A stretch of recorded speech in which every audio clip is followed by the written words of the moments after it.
Guys welcome back to the my channel. So guys हम यहाँ पे देखते हैं चैप्टर 2 में क्या होता है। जैसा कि गाइज़ हमने देख चुका है कि चैप्टर 1 में जो हमारा अल्फ़ा होता है वो ओमेगा को एक 5 स्टार होटल में भेज देता है और वहाँ पे अब देखते हैं क्या होता है। फिर जो हमारा अल्फ़ा होता है वो खुद उस 5 स्टार होटल में जाता है और डोर को प्रेस करता है और बजाता है। तभी जो हमारा ओमेगा होता है वो डर की वजह से और ठंड की वजह से गिर जाता है। फिर हमारा जो ओमेगा होता है वो अल्फ़ा से बोलता है कि मुझे कुछ कहना है।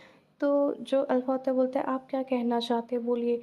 फिर ओमेगा जो होता है वो गिर जाता है तो ओमेगा बोलता है गेट अप उठ जाओ। फिर ओमेगा बोलता है कि मुझे तुम्हारा ये जो फेरोमोन है वो चाहिए। तभी ओमेगा फिर से ठंड और उस सनसनाहट की वजह से गिर जाता है और अल्फ़ा बोलता है उठ जाओ और ओमेगा को ठंड की वजह से बहुत ज़्यादा खांसी आती है। फिर अल्फ़ा बोलता है कि तुम्हें यहाँ किसने भेजा है। ओमेगा बोलता है किसी ने भी नहीं। फिर ओमेगा सोचता है कि ये बहुत ही ज़्यादा थक गया इसलिए ऐसा बिहेवियर कर रहा है।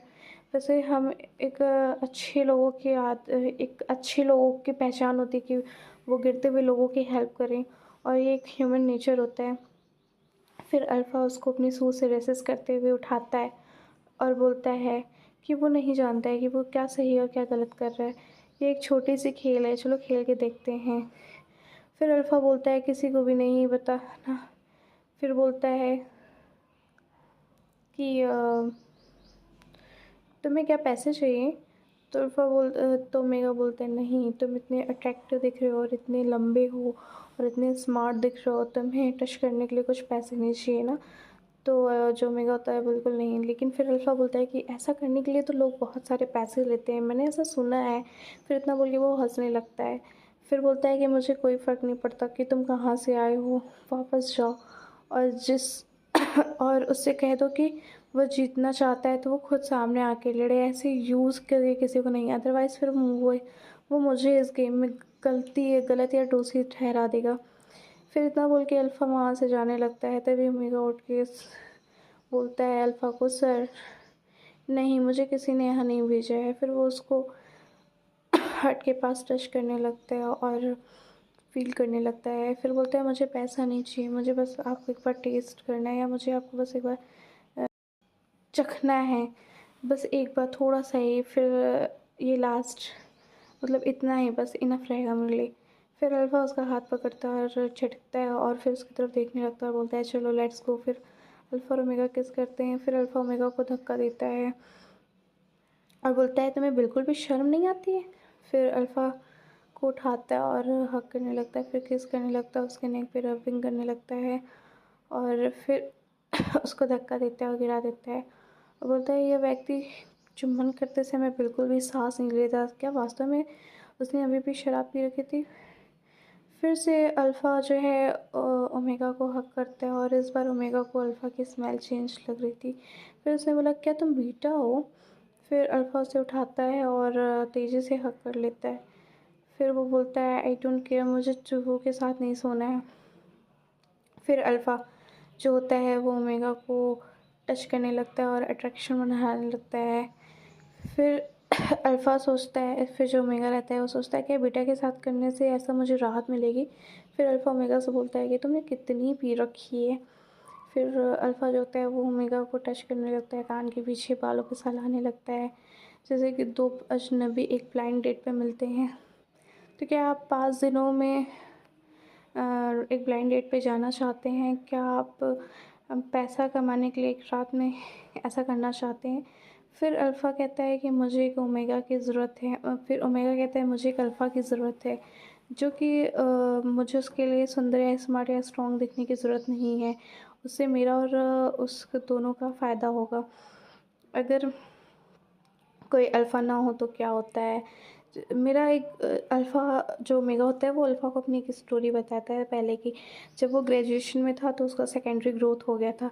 ये चीज़ उसको उसकी मॉम से पता चला था और उसको ये सारी चीज़ें जो वो बीटा बना है, सॉरी ओमेगा बना है, वो उसको उसकी माँ से विरासत में मिला है। उसकी मॉम जो थी वो एक ओमेगा थी और उसके फादर जो थे वो उसके मॉम के टीचर थे, जो कि वो पीएचडी कर रहे थे, एक टीचर थे। फिर जो उसकी मॉम रहती हैं वो उसके फादर मतलब अपने टीचर के पास पढ़ाई लिखाई के लिए जाते हैं ना लोग, वैसे उसके पास जाती थी। ऐसे उनको अपने टीचर से प्यार हो गया था, तो उन्होंने अपनी टीचर से शादी की थी। तो सोचती थी कि मैं, उसकी मॉम सोचती कि मैं 24 की साल की जब थी तो मुझे लगता था कि मैं बेटा थी। अगर मुझे पहले ही पता होता कि मैं ओमेगा बन जाऊँगी तो शायद मैं पढ़ाई जारी नहीं रखती। तो ओमेगा बोलता है ऐसा क्यों?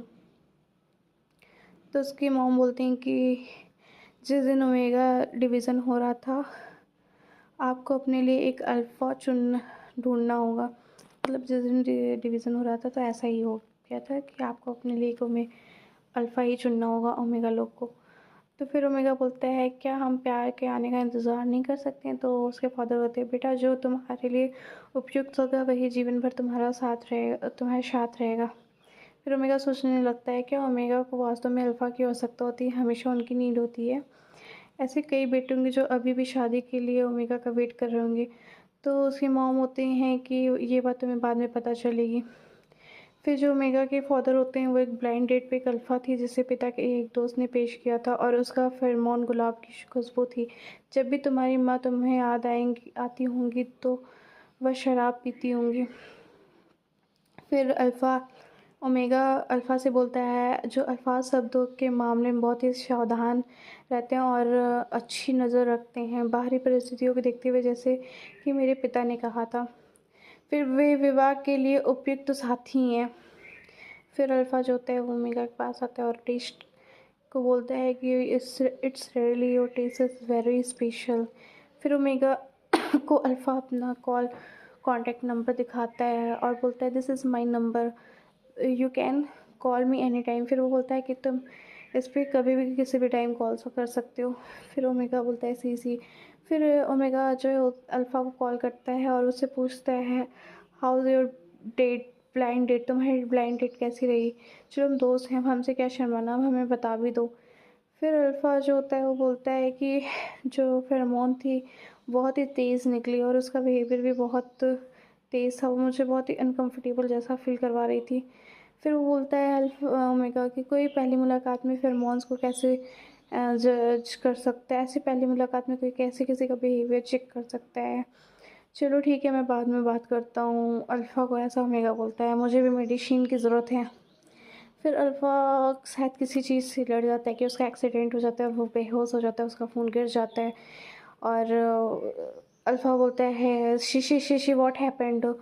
फिर अल्फ़ा जो है उसकी नींद खुलती है और वो देखता है कि वो किसी अदर प्लेस पे रहता है और वो हाँफता रहता है और वो बोलता है मुझे अवरोधक दवा की बहुत ही ज़्यादा ज़रूरत है। वो एक फार्मेसी पे जाता है और बोलता है कि मुझे दवा दे दीजिए। तो वो बोलती है कोई जुआ खेलने की जगह नहीं, यहाँ पे आईडी कार्ड की ज़रूरत पड़ती है, कृपया आप अपनी आईडी कार्ड दीजिए तभी आपको मेडिसिन मिल पाएगी। तभी वहाँ पे पता नहीं किसकी एंट्री होती है, अल्फ़ा की जाता है दारू की ड्रिंक के नशे में। फिर अल्फ़ा जो है घर पे आता है और स्टाफ देखती है उसे और बोलती है क्या आपने ड्रिंक किया है? तो अल्फ़ा बोलता है नो। फिर अल्फ़ा पूछता है क्या टिंग टोंग सो गया? तो उसकी जो होती हैं स्टाफ बोलती है हाँ वो आपका वेट करते करते सो गया। तभी अल्फ़ा की नज़र एक पेपर पर पड़ती है और वो पूछते हैं कि क्या आपने इस पे सिग्नेचर कर दिया? तो स्टाफ बोलती नहीं, अल्फ़ा ने बोला था कि फॉदर मेरे पापा आएंगे वो रात में सिग्नेचर कर देंगे, अगर वो नहीं करते तो आप सुबह कर दीजिएगा। फिर अल्फ़ा उस पर सिग्नेचर कर दिया देता है और फिर उसके स्टाफ पूछते हैं कि आपने पूरा प्रोसेस कंप्लीट कर दिया? तो उसके फादर बोलते हैं हाँ हमने सारा प्रोसेस कंप्लीट कर दिया और हम नेक्स्ट संडे तक अल्फ़ा को टिंग टोंग को यहाँ से ले जाएंगे। टिंग टोंग को यहाँ रहते हुए 2 साल हो गया लगभग, अब उसको एक बोर्डिंग स्कूल में डालेंगे और उसको एक अलग से स्टेटस देंगे, ऐसा वो बोलता है। फिर सुबह होती है और टिंग टोंग उठता है और बोलता है अपने फादर से गुड मॉर्निंग फादर। फिर उसके पापा बोलते हैं बैठ जाओ। फिर वो चाचा बोलता है, फिर वो उसको याद आता है कि मुझे फादर बोलना है। फिर वो बोलता है वो है डैड। फिर वो बोलता है कि क्या आपको टाइम मिल गया हमारे साथ नाश्ता करने का? क्या आप रात से आए थे? तो बोलते हैं हाँ। फिर वो बोलता है कि स्टाफ से कि आज रात का खाना हम बाहर खाएंगे। फिर टिंग टोंग बोलता है क्या हम दादी जी के घर पे जा रहे हैं? मैंने दादी जी की बातें बहुत सुनी हैं लेकिन उनको कभी मैंने देखा नहीं है, मुझे दादी जी के घर जाना है। फिर जो होता है अल्फ़ा वो बोलता है ठीक है, जब तुम बहुत लेट हो रहे हो अब जाओ रेडी होके जल्दी से आओ। तभी मिस्टर लियोन का कॉल आता है और मिस्टर लियोन बोलते हैं कि जो ओमेगा है वो यहाँ से चेकआउट करके होटल से पहले ही निकल चुके हैं। तो अल्फ़ा बोलता है कि आप उन पे नज़र रखिए और देखिए वो कहाँ जाते हैं और किससे मिलते हैं। और यहाँ पे हमारा ये चैप्टर ख़त्म होता है। और आपको ये वीडियो कैसी लगी आप हमें बताइएगा और मैसेज में कमेंट खूब ढेर सारा करिएगा, और नेक्स्ट हम किस वीडियो पे एक्सप्लेन करें ये भी बता दीजिएगा। Thank you so much.